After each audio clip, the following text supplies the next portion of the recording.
Discurso Direto. Crónica de opinião. De segunda a sexta-feira, na Rádio Lafões. Antes dos noticiários regionais. Discurso Direto. Opinião que conta. Hoje, edição com Manuel Bandeira Pinho. Errar é humano. O edifício do Tribunal de São Pedro Sul, com todo o seu então precioso e valioso recheio mobiliário, foi inaugurado em 1972 pelo então Ministro da Justiça, professor Mário Júlio de Almeida Costa, que havia substituído no cargo o saudoso professor Antunes Varela, que, por sinal, não tão louvável como digno gestos, se demitiu do governo de então, como prometera a Salazar, por razões de dignidade e caráter que sentiu frustradas. Aquele e este foram meus professores e eu me recordo, mais o último do que o primeiro. Antes do incêndio, em 1967, o Tribunal funcionava no espaço do Conselho. Depois do incêndio, funcionou na Rua Serpa Pinto, sob o estabelecimento do Sr. Francisco Barros e da barbearia do Sr. Cardoso, tudo em prédio da família Marques da Costa. A hoje, Sra. Procuradora-Geral da República, Dra. Joana Marques Vidal, de certo ainda se lembrará de seu ilustre pai exercer funções nestes dois sítios. Muitos anos passaram já, muita coisa recordo. O mais recente até como autarca, desde a colaboração do município em obras, nos edifícios do Tribunal, da cadeia, a compra do posto da GNR, nas casas dos magistrados. No Tribunal lembro o carinho também ali posto no melhoramento pela administração direta, para que as filhitas do saudoso funcionário do Tribunal José Luís ali residissem temporariamente. Tem havido erros judiciários que levaram à condenação do Estado português a indemnizar os lesados.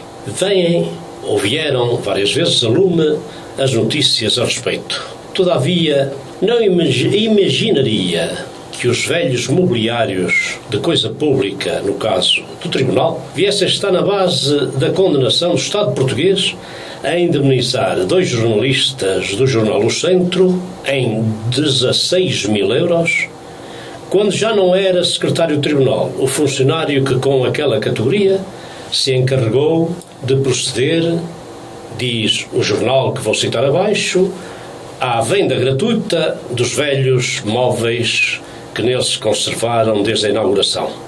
Inauguração esta, onde eu recordo o saudoso Dr. Abílio Tavares, com quem fazia estágio num brilhante improviso que fez na presença de várias e costumadas entidades, a que não faltavam os agentes da PIDE, DGS. Pois é, julgo ter até mais obrigação de abordar esta condenação do Estado português na indemnização de dois jornalistas, por ser ela reportada a decisão condenatória proferida neste Tribunal e depois confirmada pelo Tribunal da Relação de Coimbra, que julgou aqueles por factos ocorridos em 2002, setembro, e que vale a pena aqui referir, lendo as notícias vindas a lume no Gazeta da Beira, 10/4/2014, página 19, e no artigo de opinião Olho de Gato, do jornal O Centro, de 25/4/2014, de que apenas cita o essencial. A título de exemplo, o jornal Centro noticiou a alienação gratuita de mobiliário, a alienação gratuita, o que não conheço, é um fenómeno jurídico que me escapa, do antigo Tribunal Judicial de São Pedro Sul. O Tribunal da Relação mandou repetir o julgamento e voltou a condená-los, por considerar que quiseram lançar a suspeita de que o responsável pelo processo de alienação do mobiliário antigo, José Barros, tinha, ao arrepio dos critérios legais, favorecido a Santa Casa de Misericórdia relativamente a outras instituições e associações do Conselho. Mais à frente, disse, em 11 de março do corrente ano, o Tribunal Europeu dos Direitos do Homem deliberou que o recurso de Fernando Giestas e Isabel Brotaro era admissível. O que esteve em causa não foi se a alienação do mobiliário foi ou não realizada segundo critérios transparentes e legais. Isso não compete ao Tribunal dos Direitos do Homem. Mas se os jornalistas deviam ou não exercer o direito à liberdade de expressão e noticiar o assunto, tal como o encararam quando falaram com pessoas e entidades em São Pedro Sul, tratando-se de matéria relevante e do interesse público.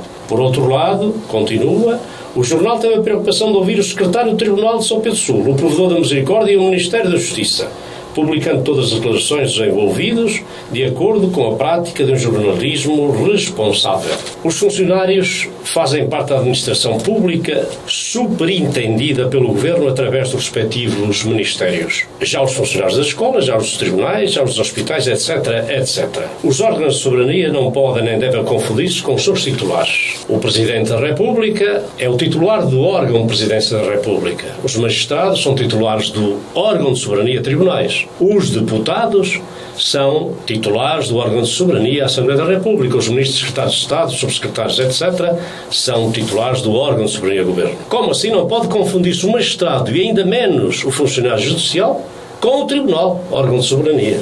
Muita coisa se disse e diz sobre aquele assunto. No jornal O Centro e em conversas de café ou de rua.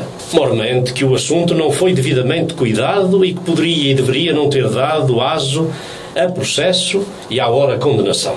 E isto se tivesse havido a averiguação, ainda que breve, sobre os factos vindos a lume pela pena dos jornalistas. Em termos comportamentais e ou de transparência, bem que poderia e deveria ter-se concluído em averiguação ou inquérito da lisura ou não, ou até da nobreza do comportamental do funcionário. A hora a condenação do Estado português acaba por deixar mal colocado o funcionário e nula ou deficiente a averiguação feita. Mas também acaba por lançar sobre todos os colegas o anátema de que nada lhes acontece e que podem fazer o que lhes vier à cabeça, de bem ou de mal. São tribunal. Sabemos deles como bons leitores da cartilha dos direitos e deveres. No rosto, os direitos. No verso, os correspectivos deveres. Se tivesse havido mais informação aos eventuais interessados, teria havido menos suspeição, disse o olho de gato. Eu direi, talvez não tivesse havido processo e agora não haveria a condenação. Os tribunais administram a justiça em nome do povo, artigo 202 da Constituição, e reprimem a violação da legalidade democrática.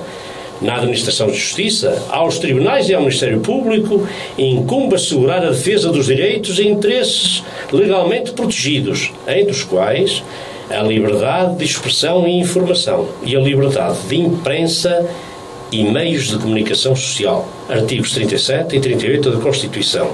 Voltarei ao assunto. Até para a semana. Discurso direto. Crónica de opinião. De segunda a sexta-feira, na Rádio Lafões. Antes dos noticiários regionais. Discurso direto. Opinião que conta.